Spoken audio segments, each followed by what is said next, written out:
Now, I would like to introduce our next speaker, Professor Monica Sapucaia Machado. She is a PhD in Political and Economics Law, Professor of Constitutional Law and Gender at the Brasiliense Institute of Public Law. She's also the author of book Women's Law, Higher Education, Work and Autonomy, and the Women's Rights Collection. She'll be presenting her work on precariousness and feminization of the labor market of lawyers, a gender relationship. We'll be looking forward to your presentation, Professor Monica. And if you're ready, can we please start? Hello, everyone. My name is Monica Sapucaia Machado. I'm from Brazil. I'm here now. It's almost 1 o'clock in the morning. But I decided to not tape my presentation so I can try to talk to you all if you don't understand me, because English is not my first language, so I can explain myself. I'm working for the last 10 years about women and higher education professions, and especially in law. I'm a lawyer too. And today I want to talk to you about women lawyers and empowerment as something that happened here in Brazil. And I did a little bit of research about the United States. So I try to show both realities, and so can think about what's happening right now. I don't know if you can change this presentation for me, or should change here. Can you do? Oh, thank you. Oh, it's too okay. So United States has 1,305,227 lawyers in 2019. That means one lawyer for every 242 inhabitants. Brazil has a more impressive number. They have 1,198,012 lawyers in 2020. That means one lawyer for every 176 inhabitants. That's a lot of lawyers. And that's why I chose this both countries, because they are the largest country with the higher numbers of lawyer per capita. Probably not seeing because it's like too big, but why these countries have so many lawyers? That's the question here. And let me tell you, probably this sea of lawyers justified, among the other reasons, the fact that they are countries of continental dimensions and federated structures, with different legal systems between states and diffuse justice system, with state and federal court working different ways. The Brazilian Constitution regulates the relation of justice bodies in a structured way, while in US, the Constitution deals little with the state justice system, leaving to the local law. However, what can be said is that both systems are complex and demand specialized and active legal operators. So we have two enormous countries with a lot of lawyers and a lot of lawyers per capita. That's why we're talking about this both countries. So let's talk a little bit about women lawyers in the United States now. The American Bar Association show us that they have 36% of lawyers are women in 2019. In 2009, this number was 31%. In 2000, with 27%. But since 2002, women are half of the law students. They were 49% in 2002, 50% in 2014, 50.3% in 2016, and last year they were 52.4%. So they are a majority of law students, but still not half of the lawyers. They are only 33% of the Supreme Court, and they have only 27% of women are federal judges. And the first woman that was federal judge was in 1928. That means almost 100 years ago, they had the first federal judge as a woman. And now they can get 30% of women in federal as a federal judge. But we're not talking about this here. We talk about money. Women lawyers in the United States earn 20% less than men. Women remain about 20% of the all equally partners and female general counsels of Fortune 500 companies, only 30% male. So women lawyers in the United States, they earn less than men, and they still earning less than men. What is the U.S. lawyer's wage? That's what I want to understand. That's what I'm studying is the median earning of a lawyer in the United States last year was $122,000. The average lawyer's salary was $144,000 a year.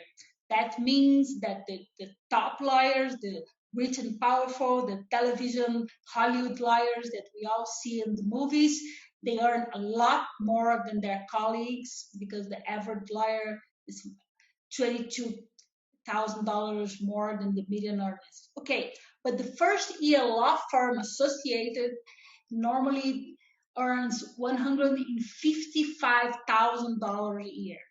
But the first year lawyer in the public service earns something between $48,000 to $58,000 a year. That means 1/3 of the first year law firm associate, the average of the first year law associate. That means being a public lawyer in the United States means that you receive a lot less than being a private practice lawyer. And why we talk about this regarding to women, let's understand something a little bit. The average lawyer wage increased a lot in the last 20 years. The accumulated inflation between 1997 and 2018 was 58%, but the accumulated wage growth was 98% for lawyers. So lawyers, the last 20 years, they're earning more. The value is up. It's a good thing being a lawyer in the United States for the last 20 years. Okay. The median salary for the first year law firm associate rose $20,000, something between 15% from 2017 to 2019. And that means for the last 2 years, they got $20,000 more. And 31% is the salary growth after 8 years in a law firm. So someone with 8 years of law normally earns something like $204,000 a year. A lot of money. Okay, but in public service, that's not what's happening. Public service for the last, since 2004, 2018, it's something like 40% of increase for the last 14 years. And the accumulated inflation for the same period is something like 36%. So for the last 14 years, the salary of entry level for public service lawyers did increase almost anything. They're still receiving the same thing in the United States. So where are the women lawyers walking out the door? The Bar Association did a research about this just right now. Why? Career study, women and men of Harvard Law School.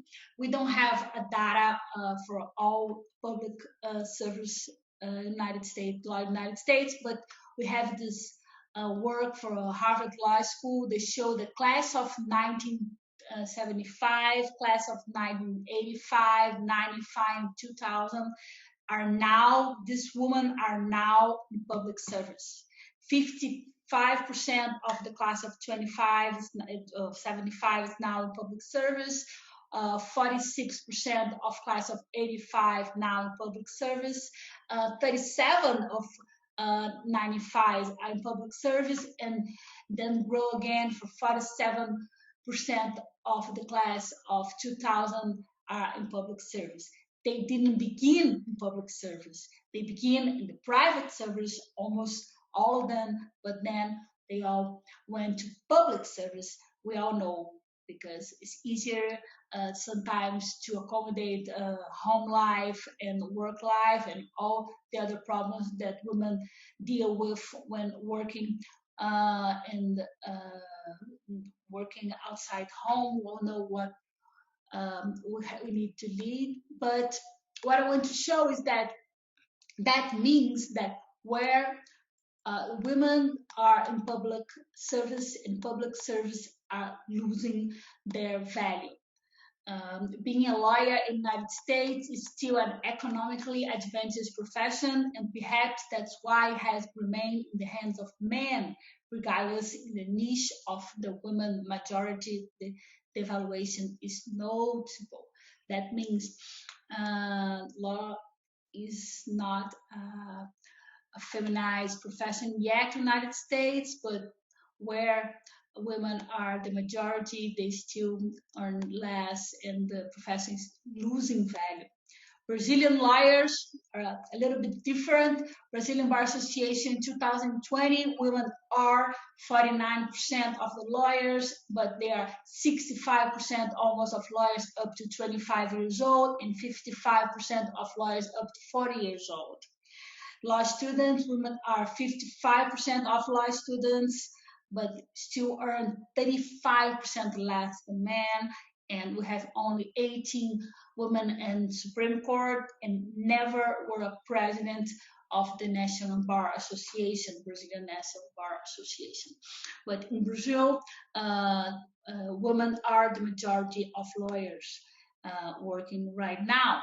But being a lawyer in Brazil is not very good. Lawyers' wage in Brazil, the median earnings is $12,000 a year. It's less than the average salary of economics or the engineer. That's 17,000 and 20,000. Lawyers are out of the list of professions with higher education who have seen a real increase of earnings since 2009, and 30% of law firms created between 2008 and 2018 in São Paulo, the biggest city of Brazil, more than 20 million people, have closed their activities in the last 10 years. So being a lawyer in Brazil right now doesn't mean have enough money.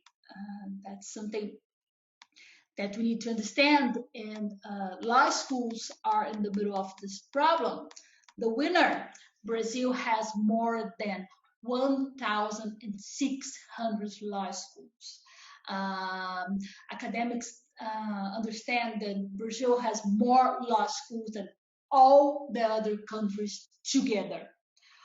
So law is the course that has the most student enrolled. In 2017, we have almost 900,000 students in law schools, and 55% were women.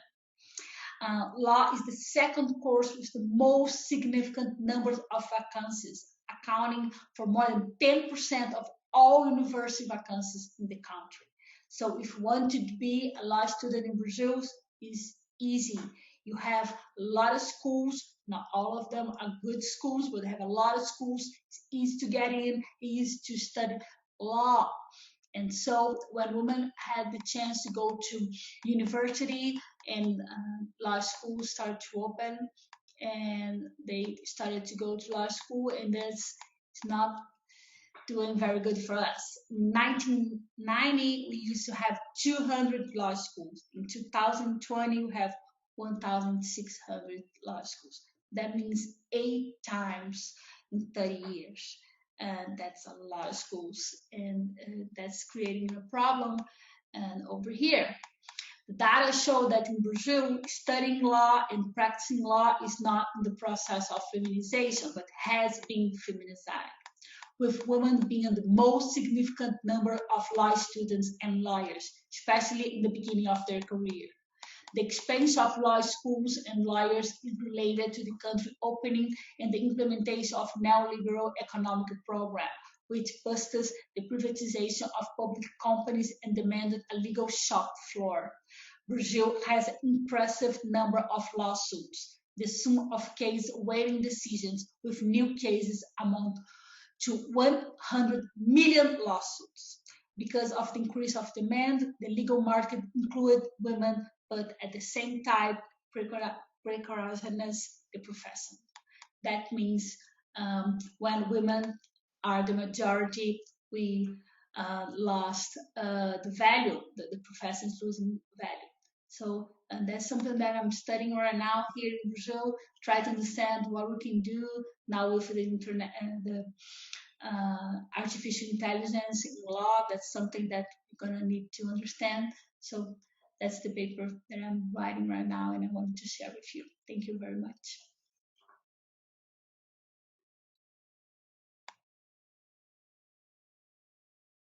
Thank you, Professor Monica. That was a great presentation. So if you have any questions, to be please send to me in the chat box.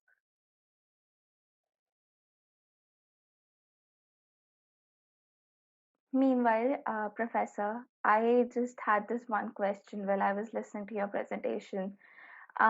Like you said, there are a huge number of law schools and huge number of law students, and the profession is now being feminized. So that you believe might be one of the reasons from what I gathered. But I still am not able to hold my hand as to why law is not exactly a profession that's bringing a huge monetary gain, because as we perceive it in my country, especially when we are being told to go and study law, because law is one of those professions, and there's this one common phrase which is used that anyone will pay you any amount just to save themselves. So law therefore has to be one of the professions where you earn probably the most, more than at one side doctors or engineers, but lawyer, no, nothing's greater than one's life. So if you could just throw some light onto that. Meanwhile, we can wait for the other questions. I understand, and I think you're right, but that's not how things are organizing here in Brazil. I think we have a bureaucracy over here that's very peculiar. We have more than 5,000 cities, and they have their own laws. And we have a way of doing things that you need a lot of law information to do your normal things in life. So we create this amount great numbers of people who went to law schools, and law schools is cheaper to do a law school than a medical school or an engineer school, because you need labs and you need more space. And law, you just need a teacher in a classroom. So in here in Brazil, and the same in the United States, the higher education is private. We have public education, but it's less than the private education. So it's cheaper to do a law school. And the government allowed in the beginning of the 1990s for the market to do law school everywhere in the country. It's a big country, so they do. And now we have a lot of people who went to law school, didn't have the greatest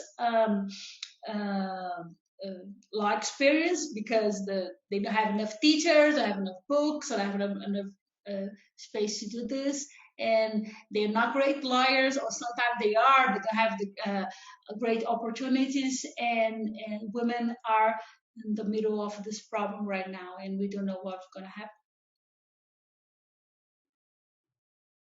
Thank you, Professor. We have another question from Professor Melissa. She says, I just wanted to hear more about the extreme growth of law schools. And you showed that from 200 something to 1600 law schools, according to the facts you showed. So she wants just to hear more about it, as the growth was huge. So if you can just throw more light on that. Sure, that's the problem. When Brazil opened after the dictatorship, the last 30 years here, and they started to open the country, and after that they started the new liberal economic situation. The higher education become a very good business. So the government allowed to create new schools everywhere. So they started creating new schools, and open classrooms and allowing everybody to go to school and be a lawyer until that time was a very respectful profession. It was very um, good to be a lawyer. And more than that, we have like a test here that you need to do to go um, to university, like other countries have to do a test, and women couldn't do all the tests in the past. They couldn't do normally something that was related to becoming a teacher. And one of the first professions that were allowed to use your high school education when you were a woman and you were studying to be a teacher was to go to law school. That's one of the main reasons why women started to go to law school before they went to all the other professions. But the funny thing is that women are the majority of doctors here right now too, but that didn't happen. The same thing that happened with lawyers. Lawyers now are they're not middle class anymore. Being a lawyer here, maybe you are I don't know, the beginning of middle class. Okay, the same thing as someone who worked in a factory, almost the same thing of someone who in the industry, like car industry, something like that. So that's the problem. We have a lot of law schools. Not all of them are good schools, but we have a lot of law schools. It's very easy for someone to go to law school, but that don't mean they have a profession after that. So that's it.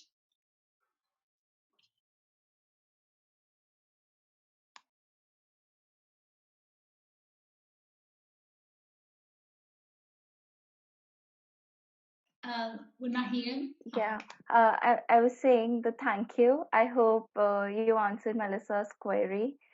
And we still have 2 minutes if there's anyone who wants to send in any questions, or if Monica, you want to go ahead and conclude anything. We have 2 minutes in hand. Professor I Melissa just want says yes, you've answered her query well. So thank you. She thanks you.